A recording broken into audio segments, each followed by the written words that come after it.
Why Manfred Mann hated his biggest hit, and what that reveals about the music industry. 1964. A Song Conquers the World. Do-a-diddy-diddy, by Manfred Mann. Number 1 in England. Number 1 in the USA. Over 2 million records sold. A catchy tune that everyone knows. A career milestone. And Manfred Mann hated this song with all my heart. Called him commercial garbage. Only played it under protest. This is the story of an artist who was crushed between art and commerce, and learned that success doesn't always mean fulfillment. To understand why an artist can despise his greatest success, we have to go back to 1964. England is in Beatlemania fever. The Beatles have just conquered America. Every record company is looking for the next big band. Manfred Mann, actually Manfred Seps Lubowitz from South Africa, was 24 years old at the time. Classically trained pianist. Jazz purist. A musician who puts composition and improvisation above all else. His band, Manfred Mann, is well known in the London R&B scene. Technically brilliant. Musically demanding. But, commercially unsuccessful. The record company EMI has her under contract. And EMI has a clear goal: hits. No experiments. No jazz escapades. Hits. Manfred Mann had already scored 2 moderate hits at this point. 54321, the theme song of a TV show. Solid. But no breakthrough. Hubble Bubble Toil and Trouble.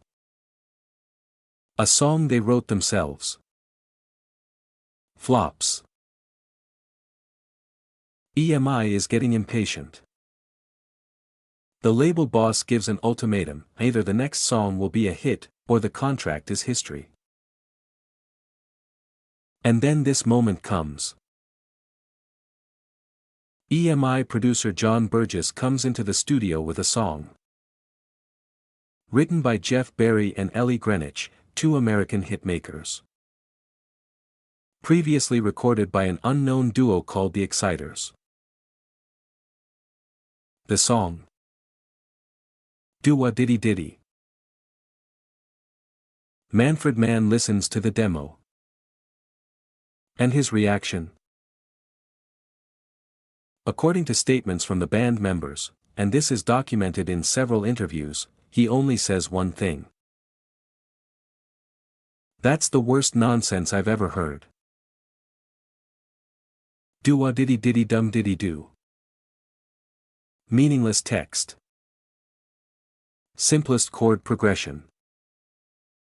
No musical requirements. Everything that Manfred Mann did not stand for. But, the label boss insists on it. Record the song. Or leaves. The band has no choice. They record Do-a-diddy-diddy. Played through once. No enthusiasm. Pure fulfillment of duty. And then the incredible happens. The song explodes. July 1964. Do-a-diddy-diddy reaches number 1 in England. August 1964. Number 1 in the USA. The band appears on The Ed Sullivan Show, the holy grail of American television. Millions of viewers. World fame. And Manfred Mann sits at the keyboard. Always play the same 3 chords. And dies inside. In an interview with Melody Maker, that was in 1965, he says literally, and I quote, "Every time I play this song, a little piece of my musical soul dies." That sounds dramatic. But it gets worse. Because the success of Do Wah Diddy defines the band. Suddenly they're no longer the R&B innovators from London. They're the guys with the doo-wah song. Concert promoters only want to hear this one song. Radio DJs now only introduce the band as the Do Wah Diddy people. Manfred Mann is trying to counteract this. The band records more complex songs. Come Tomorrow. Sha La La. Everything Solid. But nothing matches the impact of Do Wah Diddy. The record company learns from this: if simple pop songs work, then why take risks? EMI is forcing more and more cover versions on the band. Songs written in America. Songs that work according to Formula F. Manfred Mann becomes an interpreter of foreign music. Not the composer of your own visions. And this is where the central conflict arises. The band is successful. Financially secure. Known worldwide. But artistically, trapped in a golden cage. Manfred Mann himself describes it later in an interview, I'm paraphrasing here, like this. Success is like a drug. You always need more of it. But at some point you forget why you started making music in the first place. The irony is perfect: the song that makes her famous is the very song that destroys her artistic identity. And it gets even worse. 1966, the band splits up with singer Paul Jones. Officially, artistic differences. Unofficial, Jones no longer wants to sing Do Wah Diddy. In a later interview, documented in the music magazine Q, he says, "I didn't become a singer to be a one-hit wonder that people would sing to at parties." Manfred Mann is looking for a replacement. Find Mike DiBio. The band continues. New hits are coming. Semi-detached suburban Mr. James. Mighty Quinn. But Do Wah Diddy remains. Like a shadow. Inevitable. To this day, and this is the tragic thing, this is the song that Manfred Mann is known for. Not for his jazz compositions. Not for his later progressive rock experiments with the Earth Band. But for 3 minutes of commercial pop that he never wanted to write. Never liked. And still had to play all his life. 1969. Manfred Mann pulls the ripcord. He breaks up the band. Officially. And founds a new one, Manfred Mann's Earth Band. No more pop. No EMI dictation. No cover versions on command. Instead, progressive rock. Long instrumental passages. Synthesizer experiments. Complex arrangements. Everything do-wah-diddy wasn't. The first albums flopped commercially. But Manfred Mann is satisfied. Finally he makes the music that he wants.